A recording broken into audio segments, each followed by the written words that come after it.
Hey guys, SoCal Val here. You are listening to the Hitting the Turnbuckle podcast.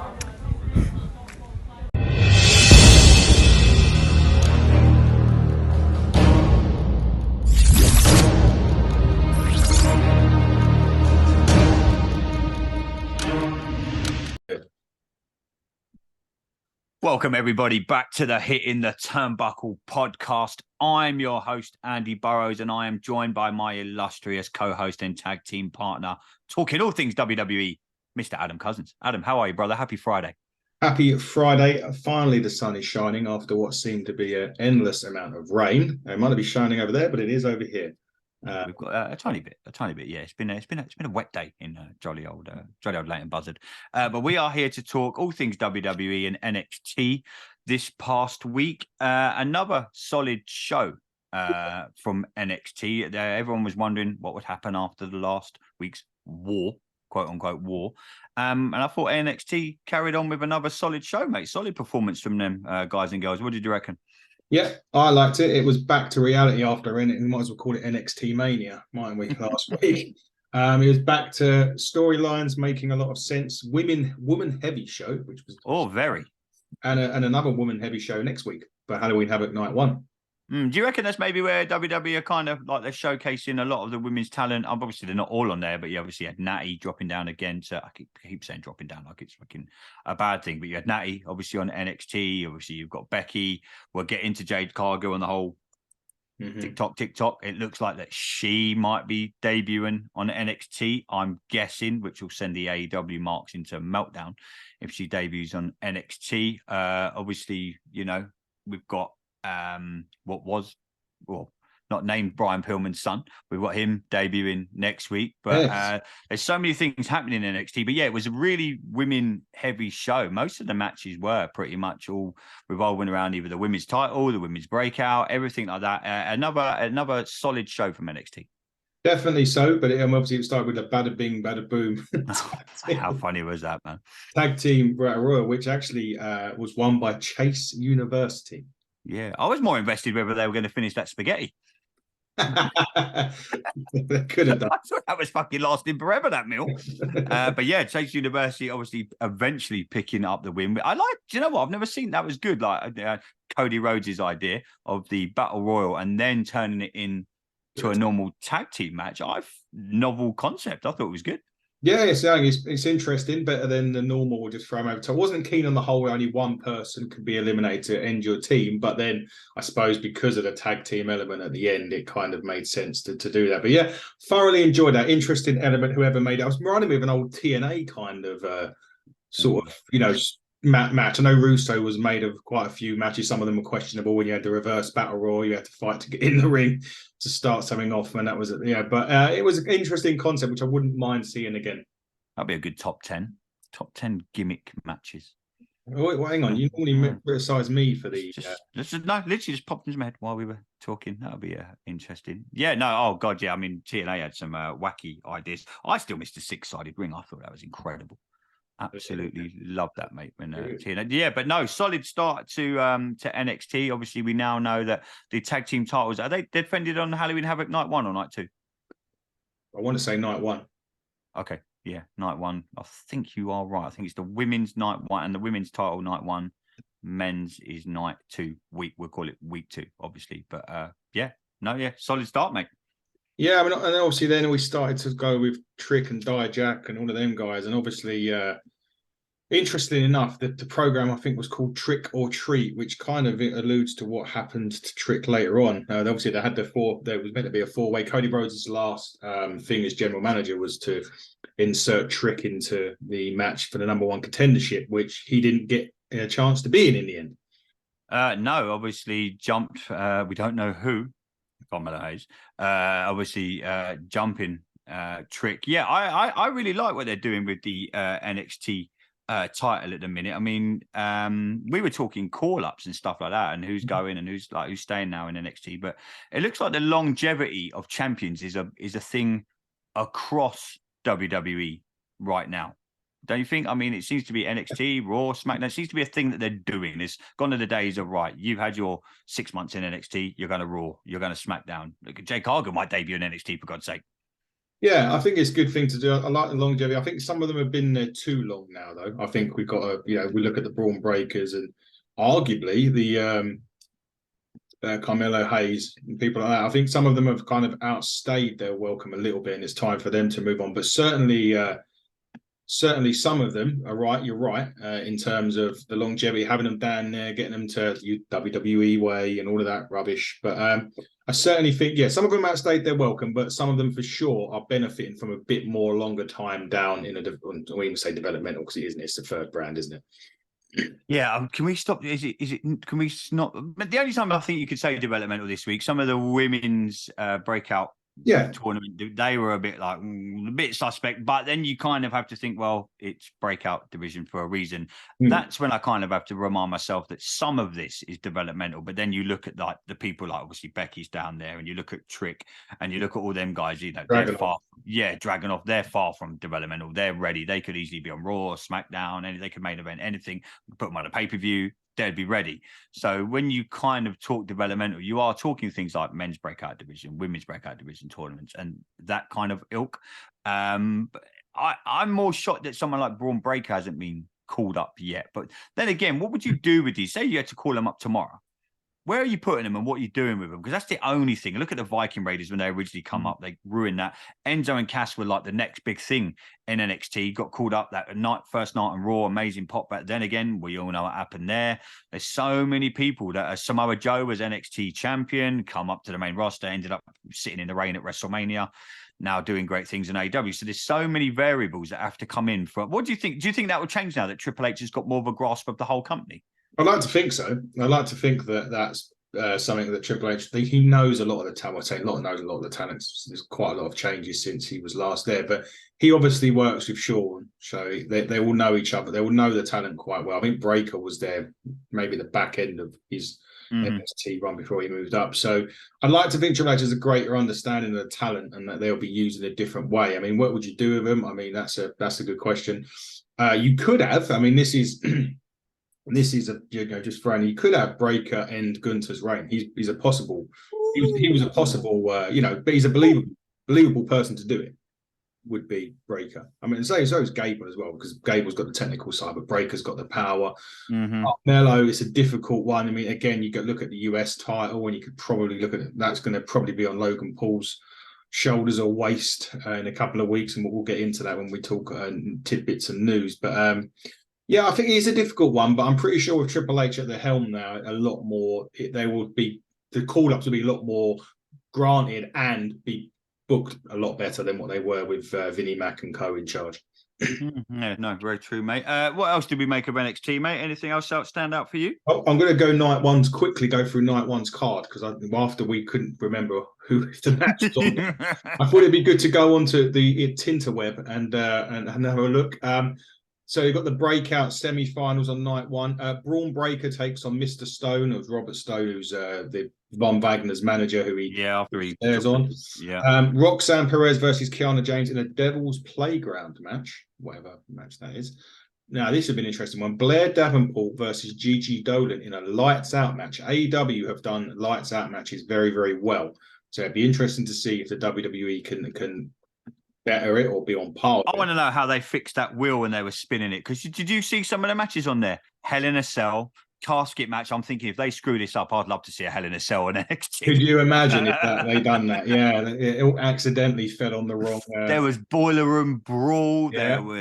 There was every match that's been in WWE, I think. Yeah. Was on that when I paused it and I was like, you never look at some of these matches. I'm thinking, whoever standing behind that doing the obviously we couldn't see them on TV. I'm thinking you better not get this wrong, or we're having a casket match at Halloween Havoc. Which would make sense. I mean, I'm going to see him next week. I'm going to a show where they've got a casket match as the main event. But it was the family versus Chase U for the NXT tag titles, and then obviously it's main evented by Miss Lynch or Mrs. Rollins, whatever you want to call her now, against Lyra Valkyria. So yeah, they are putting that tag match on night one. In terms of NXT in general, yeah, it was just good. It was good to see a lot of, let's say, the women getting it. The storylines are making sense as well in terms of people having. They're not just getting thrown together. There is something about every single one of them. It will be interesting, though. One of the things that will be interesting will be who attacked Trick, which you kind of alluded to. just a minute ago. Was it going to be? You don't need Columbo for this one, mate. Well, you would think logical sense it'd be Carmelo Hayes. But maybe it was Rikishi. He did it for The Rock. I did it for The Rock. Maybe. Or maybe they do that thing. Do you remember when Triple H beat Shawn Michaels up in the parking lot that time? They had a split screen on Raw. Maybe they'll rekindle that for Trick and Mello. It seems in any way it's going to be Carmelo Hayes. It wouldn't be surprised if it gets pinned on him and it's Baron Corbin or someone like that. Yeah. And they pin it on Mello, maybe something like that. We're talking very much soap opera land here. I think the Trick Hayes feud will be good. I think they're kind of teasing Carmelo Hayes turning heel, aren't they? They've obviously had the whole he was nearly taking off his jacket in the ring, and this week on NXT they're kind of doing very Drew McIntyre-esque kind of teases for a heel turn. I wish they'd just go old school and just turn them heel. Do you remember when I don't know, Austin joined McMahon and it was just bam, it was done. Or, when The Rock joined the corporation and things like that, and Nation of Domination. Just do it. Don't, because we all know that Drew McIntyre's turning heel. We probably know that Carmelo Hayes might turn heel. I preferred it when it was more that shock factor, when they were in the ring. When Seth Rollins took the chair to the, Yeah, exactly. To Dean Ambrose and to the Shield. I prefer, that's the only thing. These kind of teasy heel turns. Yeah. I'm not a fan of them, mate. I'd rather it happens in a match at a pay-per-view or something like these kind of ones where I think I know they're coming, unless they don't happen and they flip it 180. Yeah. But the ones kind of where I think, I can kind of see this one coming. So hurry up and get on with it. That's my only gripe with it wrestling at the minute. Yeah, I think the only other point, and we go back to social media, it doesn't help when it's always saying, oh, they're going to start this off and this is starting off and that. And then it kind of takes away that mystique. You're kind of waiting for it to happen rather than it just happening organically. But yeah, it doesn't. Mike said to us the other night, weren't it? He said you have to, for pay-per-views, turn off your phone. It's like I got a text off you a couple of Saturdays ago. Don't look at social media because The Rock had come back. Yeah. And obviously you were an hour ahead of me. I woke up and I usually put on Smackdown because I know me and you usually review it about 8:30 in the morning. But you were like, do not check your Facebook, Twitter, anything. Because you're gonna know. That's the only thing nowadays with wrestling. I mean, we text backwards and forwards on a Monday. Oh, so and so's backstage on Raw. So even today they tweeted out they've had extra capacity now in Chicago for Survivor Series because they think CM Punk's coming. So I think they'll be very disappointed. Yeah, I'm pretty sure. I mean, I know we're segueing, but he got an offer from Impact Wrestling. I hear this. We're getting to that. We're getting to that in our bits at the end. Yeah, I mean, in general, NXT was a really enjoyable show. Again, it's nice to see a showcase women. It sets up the matches great for the next 2 weeks, which are going to be really good. I love the fact they're using an old WCW pay-per-view for the next 2 weeks. What clip? I don't know if you saw. I should have sent it to you. It come up when I was scrolling through social stuff. I think I was on TikTok, and the Goldberg entrance at the first Halloween Havoc he done. Oh, dude. Yeah. The crowd were incredible. I mean, you forget how good some of the old WCW pay-per-views were, and Halloween Havoc for me. Wow, I went back and had a little look on the network. I was like, man, I'll have a little look at some of these again because it's been years since I've watched them. Halloween Havoc, that Goldberg entrance was the first one he done was mate, out of this world. That's when Goldberg was Goldberg. Yeah, that's when not 2.0 Goldberg that we get now. But yeah, I'm with you, bro. I think NXT again was another solid show, and they paid reference to last week what went on. They kind of said, well, Cody Rhodes' last act, and he done this, and the Undertaker, and they still mentioned it all that went on last week. But I enjoyed it. I'm enjoying where they're going to go with the Trick, and obviously Carmelo now getting the title shot. I think Trick will cost him the title, and that's how their feud will. I think it'll come out. I don't know. There'll be some hidden camera footage. They've got NXT Anonymous, which does a lot of postings on social. Yeah, so they've got that. So I reckon that'll come out, and I think Trick will end up costing Carmelo his title. We won't get it back, and then them two will be off to the races, heading up to the December pay-per-view, December the 3rd, if I'm right. Yes, you're right. And it's nice. They've got another pay-per-view quite close, about 3 or 4 weeks after this one to, I suppose, really kill off a lot of, not say kill off, but if people are getting ready to be called up or they are going to be called up, then. And Survivor Series is the perfect time. You could have an NXT kind of situation with Survivor Series. You could have a traditional Survivor Series. You could have I don't know how they would do it. I think it would be good. You could have an NXT versus WWE versus a Raw or a SmackDown. You could have 5 NXT, 5 Raw or SmackDown. That you could easily set up storylines that way. You could do. It's quite simply done. I don't know what involvement, if any, NXT are having in Survivor Series. It'd be nice for them to have a match or two on the card. I think they should start including it. Although now I've been reading today, maybe the new tag team titles are going to be debuting tonight. Potentially, they've had the filming done. I know we're segueing again. We'll talk about it more in a minute. But yeah, apparently they've had some filming done of the Judgment Day with the new titles. I don't know if that's going to be. But yeah, sort of what you're saying is definitely an idea they could do. I don't think they're going to do it, but it would be a good idea to get it out there for sure. Yeah, no, I think Survivor Series would be perfect. I mean, we see all the NXT superstars in the Rumble, which is the pay-per-view after Survivor Series. So if you wanted to have the odd call up, and you could easily segue it from Survivor Series onto the next night on Raw. Oh, this happened on Monday night. It's obviously Saturday night. I keep getting used to these Saturday night pay-per-views. But you could easily segue it to the Monday on Raw. Oh, so-and-so, you could have Carmelo Hayes, Braun Breaker, done something Survivor Series, Seth Rollins, or like you say, the US title with a certain Mr. Paul could happen. But yeah, there's definitely potential there to get the NXT guys involved very easily without having that, they're being end their NXT and call them up to the main roster shows. They could easily just keep going backwards and forwards between all three of them. Yeah, could easily be done. And you kind of mentioned Jade Cargill with the time. But she was also at WWE headquarters saying red looks good on me. And she's also going to be on Smackdown at some point tonight.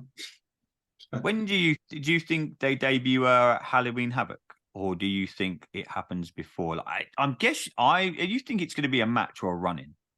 It'll be a run-in. I think it's now got to a point where, or it'll be a face. I know she's had face-offs, but it will be selected by the face-off that she chooses. So not that she chooses, but where they decide to put her, they'll do another one. It will come out. They'll have a big title match. The winner. Her hand raised. Charlotte wins tonight and she comes out on SmackDown. Charlotte takes the title tonight. Maybe me and you sitting here recording. Anyone's watching this after Friday. Me and Adam are recording this at 5:15 on a Friday evening. Does Charlotte have the title raised tonight? Jade Cargill's music hits. Possibility. I don't think Charlotte wins it tonight. To be honest, I think there's more to come on that one, but it possibly, yeah. There's no reason. I just don't think she debuts. I mean, she's had the face off. She's had the face off with all of them now, hasn't she? Becky, Charlotte, really? Yeah. I don't think she has she? Because the face off was backstage at Raw. She done a face off with Becky, but Becky done a face off with Rhea. That's it. I'm getting Becky and Rhea. Yeah, I'm getting that mixed up. Yeah, I don't think she's done anything with Rhea yet. So who knows? Well, Judgment Day apparently on SmackDown tonight. So is Roman Reigns scheduled for tonight? Oh man. Which kind of goes into we finished the NXT, so we'll start with our WWE tidbits and news that has happened. Yes, sir. I tweeted you, or not tweeted you, I sent you earlier on. It's confirmed now. LA Knight, Roman Reigns, Crown Jewel. A lot of the matches are going to be starting to be made tonight and Monday. But that is the first one that's been confirmed. But we really don't expect LA Knight to win the title, do we? No, I think it's going to tease. I think the ending will be LA Knight, Cena, Sammy, and KO in the ring together against the Bloodline. And then we're either on the way to a Survivor Series match, some sort of war games could happen. I think it'll be a great match. I think there'll be more close pinfalls than you can shake a proverbial stick at, where you think, like me and you did when we thought Gunther might actually lose on Raw. I mean, and this is where WWE was sensible, because do you remember back when they last went to Saudi Arabia, they tweeted out the clip of Triple H just on the podium, and all you could hear was LA Knight. Yeah, and it wasn't even as over as he is now, but obviously Triple H has stored that in the old memory bank, and they've done what they've done in the last 6 months since they've been to Saudi Arabia, something like that, for argument's sake. I'm 99.999% sure he won't win the title in Saudi Arabia. You never say never in the WWE. I personally think it's going to set up the Survivor Series match moving. What are we for after Saudi Arabia? What we got 3 weeks till Survivor Series. 3 weeks. Yeah. 3 weeks on the Saturday, Survivor Series. So I think it's going to end in a kind of squash with, obviously Cena's advertised to be in Saudi Arabia. It's going to end in a KO Sammy. It's going to be ending where we're going to go. That's Survivor Series. Great booking. And never say never in WWE. You never know. Exactly. They said it's going to be tonight's. I'm just reading some news tonight. SmackDown's meant to be a big one. Matches will be announced for the premium, as we just mentioned, and on Monday they've also said that Flair and Io will be interesting, in quotes. Make of that what you? I'm telling you, Charlotte Flair's winning the title tonight. I really hope not. Obviously, with Logan Paul's going to be there, he's going to get accepted. We know that that's going to happen. The new belts might be on there, and they're discussing for Saudi Solo Sikoa versus John Cena. That'd be good. Be all right. Jimmy Uso will explain the reasons for turning on, or not turning, but costing Cody and Jay the tag titles, which we kind of already know why they did that. Yeah, kind of. Yeah. And WWE, and this is a different bit of news. The booking for Roman Reigns is always done by him and Paul Heyman. Okay. And he will have this. Then they will confirm when it ends. Oh, okay. There you go. So it's Paul Heyman, and so it seems that we're very far away from ending this. And just as a side to that, Roman's contract is up 2025. Oh, that's getting renewed all day long. All day long. That's getting renewed. Speaking of Crown Jewel, just quickly, there reportedly notes that WWE are paying up to $40 to $50 million to have Cristiano Ronaldo appear on the show next week. As if that guy needs any more money. He's going to end the streak. He's going to take Roman's title. He's going to be inserted into the match. He's going to Cristiano Ronaldo's going to be WWE champion. Can you honestly? I know, like, yeah, mate. It's always the way. Rich people get richer, and poor people don't. Mm-hmm. Money goes to money, mate. That's what they say in the world, innit? Money will find its way to money, and it's just an easy. He's out there right now, and they'll probably just put him in the front row, and he won't do much, but. Good way to sell tickets if you know Cristiano Ronaldo sitting in the front row. I mean, that show pretty much sell. How much does it hold out there? It's a good 70,000, isn't it? Something like that. It's a big old show, I think, Saudi Arabia. But yeah, I know they've been advertising tickets all week. I know tickets for the Royal Rumble went on sale today. Just for shits and giggles, I clicked on ringside. $2,000 to sit ringside if you I've got a pass on the Rumble. But yeah, I'm looking forward to Saturday. I'm never too sure about these shows, but when they very, very first had it, I'm like, it's kind of a blood money show. But now when you look at it, and like I said, when me and you spoke a couple of days ago, and you've got the women's match in there with 5 of them fighting, that alone has just changed the way that they're seeing women in sport. Because that would not be allowed on. I don't think the UFC could go over there and do it. I don't think there's many. I think WWE consistently going over there, as much as we all say they've got so many social issues going on over there with the women's rights and everything, and I get it. But something like this, for what WWE are doing, should be applauded because there's young women and girls over in Saudi Arabia who are now seeing what these girls are doing in the WWE ring coming over, and it must give them such a sense of, hey, I can do this. Why not? You know what I mean? And it's changing slowly, little by little. Every time they go over there, changing the culture day by day. Yeah, it certainly is. I think, funnily enough, the people behind TKO is at Endeavor. They're the ones that don't like the Saudis. So when that contract's up with the WWE, it'll be interesting to see if it's renewed. If it's renewed, or whether they tell them to go and do one like they did with the UFC. So yeah, I mean, it looks like to me that the premium live events are going to go around the world now. Obviously, we've got Elimination Chamber that's going to be in Australia. We had Money in the Bank. I don't know what our next one might be, but maybe a Backlash. Obviously, you've got Raw and SmackDown going back to Japan in about a month's time, or give or take. Yeah, I can easily see a SummerSlam going to Canada or somewhere like that. I know when I speak to Dave Simon and Johnny North, I know there's not too many venues that could a big outdoor venue. It's the only problem in Canada. They haven't got any big outdoor venues that could potentially hold a SummerSlam. But why, for argument's sake, could you not see I don't know, a SummerSlam in Australia, in any of these countries where I think that's the way that, and it's looking the way they're going to go. I don't know what you think. To me, I think you're going to get more premier live events apart from Mania. I think you could easily make an argument in the next 4 to 5 years that every premium event apart from WrestleMania could be outside the United States, including the Rumble in that, by the way. Yeah. I mean, I'm all for that. I think WWE have realised what a money spinner it is anyway. I mean, they know they're not stupid, are they? They do the premium line events on the Saturday so they can sell combo tickets for SmackDown. I think even the Sunday pay-per-views have got Raw combo tickets with it. Yep. So they know the money's definitely there. We done it this year, wasn't it? There was 3 or 4 pay-per-views after Mania that were outside the US. You had the Puerto Rico, you had Money in the Bank. I think you had another one, and then the next one after that was in America.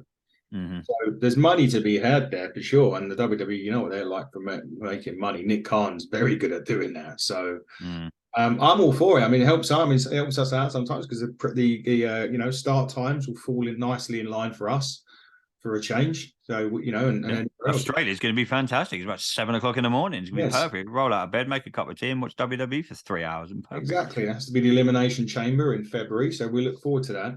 Yeah. The other bit of news is now we did say that CM Punk probably wouldn't be returning. We said about the contract offer from Impact. We'll get to that in a minute. But the man they reckon that the return is all going to be about at Survivor Series is Randy Orton. Yes. Now that I would be. Oh, I can't wait for that. It's going to be a generational pop when he comes out. Mm-hmm. When he comes back, it's going to be. Here's one. Here's an interesting one. Okay. Bloodline in the War Games. Mm-hmm. So say there's 5, just for argument's sake, there's 5. There may be, let's just say 5. The other side have 4 and a mystery guy. Or the other side has somebody, they get attacked by the Bloodline before, and then Voices hit as their mystery partner. Yes. Oh, the pop would be incredible, mate. The pop is going to be insane. Or do they save him for the Rumble? Or is that The Rock? Because I'm hearing today, I read something today that it's not confirmed that The Rock's going to be doing anything Rumble Mania. It hasn't been locked in yet. And it's far from being locked in. But from everything Rock's saying on that college game day, and then he was on SmackDown, I'm thinking they want it to happen. Again, same with Randy Orton. I think Randy Orton definitely more of a lock than seeing The Rock at, say, the Rumble and Mania. I think we're going to see a Randy Orton before we see The Rock wrestle a match in the WWE. Yeah, definitely. Randy Orton is all but I think they've got the merchandise ready. They've got everything ready for it. For him to come back, Yeah, it'd just be a case of when. So obviously we know he's been down at the Performance Center as well. So he's ready. It's just when they want to pull the trigger. And who do they pull the trigger on? Or do they do it like I just said, in a match environment? That's what they got to do. But let's switch gears and talk about CM Punk. So the contract offer, we don't know the response. However, Bound for Glory is next weekend. And I can't remember, it wasn't anyone from Impact Wrestling. Oh, by the way, big thanks for Impact Wrestling for allowing us to go. Massive thank you to Impact Wrestling for letting us come on the presser for Bound for Glory and the Impact Tour of the UK. We're still Will Ospreay as well. Yeah, awesome that we got included in that, man. So massive thank you to everyone at Impact Wrestling. Big thanks to Impact for that. But included in that, there was a video today that someone said that there is a big surprise at Bound for Glory. It's not going to be CM Punk, is it? We don't. Well, that's the thing. I mean, I think CM Punk did you see the thing on his Instagram when he had his right? So, I mean, that could be just him thinking I'm going to it's just mess him. with every Punk's single great wrestler. at doing that. Yeah, he just probably. Do you know what? He probably just bored one afternoon. He thought, I know what I'll do. I'll put a tweet out that was send or an Instagram post that was send the Twitterverse and Instagram, but world into meltdown, and it did because it was him with his straps, with red across his his bandages. Do you know what? I'd love to see him in Impact. I think it'd be incredible. I mean, I watched Impact this past week. They're doing some great things. They're slowly coming up the rails again, and they're going unnoticed. And people like AEW and all that. Not saying that there's wrestling's wrestling, but as long as people are working, it's great. But what AEW are doing, they're not making a big song and dance about it. They're just going about their business. And if they get someone like a Punk, and if they do it right and he doesn't screw it up like he did at AEW, then you really could have something serious on your hands. They could do. I'd love it. I'd love if he showed up, even if it was a short-term thing. Even if he's there for 3 months. Yeah, 2 months. Even if he's there for a short-term deal, 3 months, and he'll say, look, I'll sign a 3-month deal. Let's take it till January, February. Let's see how it goes. Let's get Bound for Glory out of the way. Let's do a few impacts. You've got the tour of the UK obviously coming up in a week or so. It'd be incredible. It really would be. It really would be good for the business. I mean, and in Impact Wrestling, you've only got to look at the NWA. They've just signed a deal with 2 TV companies in the last week. Obviously, I know you and Fiona get into it on the NWA review. DW. Who's to say? Yeah, I mean, who's to say that if Impact Wrestling got CM Punk, that one of these networks will go bloody hell? Oh, I apologize. Sorry, Bound for Glory's tomorrow. Tomorrow night. Wow. Okay, there you go. So Bound for Glory. That's me getting busy tomorrow night when I get in from Apex, and I'm watching Apex tomorrow. And when I get in, I'll be watching Bound for Glory. So yeah, who knows? CM Punk could rock up tomorrow night. Wow, that would be interesting. Because of course it's Bound for Glory tomorrow because they're in the UK the weekend after, and they so are WWE at the same time. Yes, there's a lot of wrestling hitting our shores in the next 10 days. Yeah, it's gonna be good, mate. It's gonna be incredible. No, I'd love to see CM Punk in Impact. Love what Impact are doing. Great company, great people. Yeah, I'd love to see them get back to where they were, and we call it in the old TNA Impact days. I watch a lot of their the Impact UK tweet out, and it's always on Impact Plus. The old matches are free on YouTube. You go back and watch some of them matches that they had. Some of the best wrestling you'll see, and compared to what some of the crap we've got today, it's good. I really like it. Yeah, I wish Impact really nothing but success, and I'm hoping that CM Punk is part of it. We'll see. We'll certainly see. I mean, we ain't got long to find out now, thanks to me messing up with the date. So it's tomorrow night, Bound for Glory. Yes, and we did enjoy the Will Ospreay chat yesterday for 2 hours on the. Awesome. We hope to be able to get on them again in the future if they will invite us again. We'll certainly accept, and we'll be gladly accept. Well, maybe we'll reverse it. One of the other guys can go on this next one. We don't. Only one of us is allowed, so we have to alternate it from people. So hopefully we'll get one of us on there next time, and then one of us on the time after, or whatever. And hopefully that's the start of something nice for us and Impact Wrestling. It'd be nice for us to do that, and nice again for them to. Extend the invite to us. Yeah, but we've got a busy week, 3 or 4 weeks now, haven't we? Yeah, I am off to Apex Wrestling tomorrow. You are off to Progress on Sunday. We have got a busy weekend of wrestling coming up, my friend. So enjoy Progress. Apex show I'm going to is an over 18 show. They're always interesting. Last time someone took a pile driver off the bar. You need to get videos. I need to see that shit. Going to be interesting, but yeah. Then also the following week, I'm at RCWA. Your New Force, is it? New Force, yeah. I'm headed down to New Force in Ivor in Middlesex. They've invited us down there to cover their show. So we'll be heading down there the following weekend. Also coming up on Monday, this coming Monday, actually, APW Pro Wrestling. We've got their founder and owner coming on to talk about their company. Like we said, we put out a tweet. We want to get as many local and national and wrestlers and promotions and referees and anyone that wants to come in and talk wrestling. I can add to that. So yeah, you got that Monday. On Wednesday afternoon, the benefit of being on gardening leave here. Wednesday afternoon, I'm talking to British wrestler, one of the women that I saw at Slam Masters, LA Taylor, 6 foot tall, Cornish wrestler. The Demolition Woman will be on, so that's another one to add. We've got that one on Monday. I've got NWA's Chris Silvio. That's going to be cool for me and Fiona to talk about Samhain, which is the pay-per-view that NWA have got on next weekend. So I've got an even busier weekend next weekend, so I've got to cover that as well. Then I'm at RCWA when you're at New Force. They invited us down for that. The following week after that, I'm at Rev Pro for their show. Oh, speaking of Rev Pro, they should be announcing their December, I'd say mega show or whatever they do, York Hall, either today or tomorrow. So Friday, this will be recording. It will go out today. So this show will literally be going out once we finish. So it'll be out on the day. So keep an eye peeled on that. We'll be at that, definitely. Oh, 100%. And then the week after that, we're at our spiritual home of Ignite.